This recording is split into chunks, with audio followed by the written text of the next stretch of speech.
Hello there! I hope you're having an amazing day. I'm back with another exciting Excel tutorial. In this video, we're going to learn how to use the SUMIF and SUMIFS functions in Microsoft Excel. So without wasting any time, let's dive right in. Here you can see I have an Excel spreadsheet with a chunk of order data. Before we jump into SUMIF, let's talk quickly about the SUM function. As you already know, the SUM function simply adds up a selected range. For example, it can total all the numbers above it. But what's the difference between SUM and SUMIF? Well, if you're new to these functions, SUMIF allows you to examine a range based on a specific condition and then add up the matching values. So let's say I want to add up the West region sales and get the total. We can easily do that using the SUMIF function. Let me show you how you can do this. So here's what I want. I want Excel to look at the region column, which is column E, find only the entries labeled West region, and then total the corresponding sales numbers. Since I only have one condition, the West region, I'll use SUMIF. I'll start by typing an equal sign, then type SUMIF, or you can pick it from the drop-down list. You'll see the function hint appear, and it asks for three things: range, the column you want to examine; criteria, what condition you want to match; sum range, the numbers you want Excel to add up. So I'll open the parentheses and select my range, which is the region column. That's column D. Then I'll type a comma. Now Excel wants the criteria. What are we looking for in column D? In this case, I want all entries that say West. I could type it manually or pull it from a cell, but I'll just type West in quotes.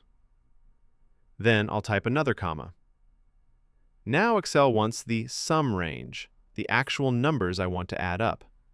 That's my sales column, so I can go ahead and I'll select that entire column E. Then I'll close the parentheses or closing bracket. And what this gives me is the total sales for the West region. So I'll hit Enter, and there it is. Excel returns the total sum of all West region sales. Let's do it one more time, but in example 2, we'll use a cell reference instead of typing the criteria manually. So I'm going to create another SUMIF formula.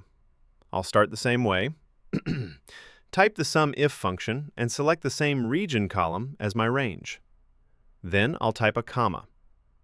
This time, instead of typing West inside double quotes, I'm simply going to select a cell reference that already contains the criteria. Remember, if you type text directly into the formula, it must be in double quotes.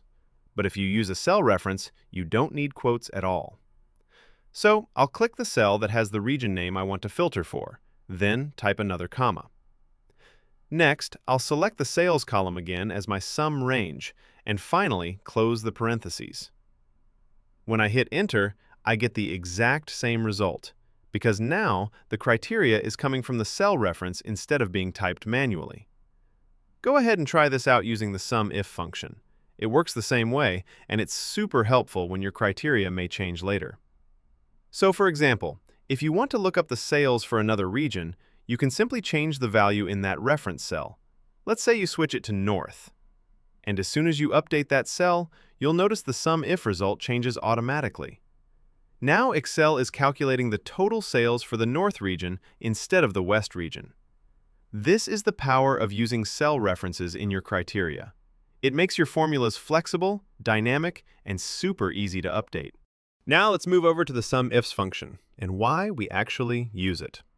So, SUMIFS is used when you want to apply multiple criteria, just like COUNTIFs. With SUMIF, we only looked at one condition, for example, the sales region. But what if I want to combine conditions? For example, I might want to look at a specific category and a specific region at the same time. That's exactly where SUMIFS comes in. So I'm going to go to this cell right here, and I'll start with an equal sign. This time, I'll type SUMIFS. And you'll notice something right away. SUMIFS allows you to specify multiple criteria ranges and multiple conditions. The first thing it asks for is the sum range. So my sum range is the sales column. That's column E. I'll select that because these are the values we want to add up. Then I'll type a comma. Now it asks for criteria range 1. For my first criteria, I want to look in the category column, which is column I. So I'll select that, then type another comma. Next, it wants criteria 1. What do we want to find in that column? I'll type furniture inside double quotes. Then I'll type another comma. Now it's time for criteria range 2. Let's say we want to filter by region as well, specifically the central region. So I'll select the region column, type another comma, and then type the criteria central in quotation marks. Finally, I'll close the parentheses. This formula will now give me the total sales of furniture items in the central region. To make this formula dynamic, we can replace the text criteria with cell references for both conditions. So for example, instead of typing furniture directly in the formula, I can simply select the cell that contains the category I want to filter by. And for the second criteria, the region, I can also select a cell reference instead of typing central manually. Now here's the cool part. If we want to look for a different region or a different category, we don't need to touch the formula at all. We can just type the new values into those reference cells. And the total sales will update automatically based on the new criteria. This makes your SUMIFS formula flexible, dynamic, and super easy to reuse for different scenarios. And that wraps up today's tutorial. I hope this helped you understand how SUMIF and SUMIFS can make your data analysis faster, smarter, and a whole lot easier. If you found this video helpful, make sure to hit the like button. It really supports the channel. And if you're new here, don't forget to subscribe for more simple, practical, and powerful Excel tutorials. If you have any questions or want me to cover another Excel function, just drop a comment below. I always check your comments. Thanks for watching, take care, and I'll see you in the next video.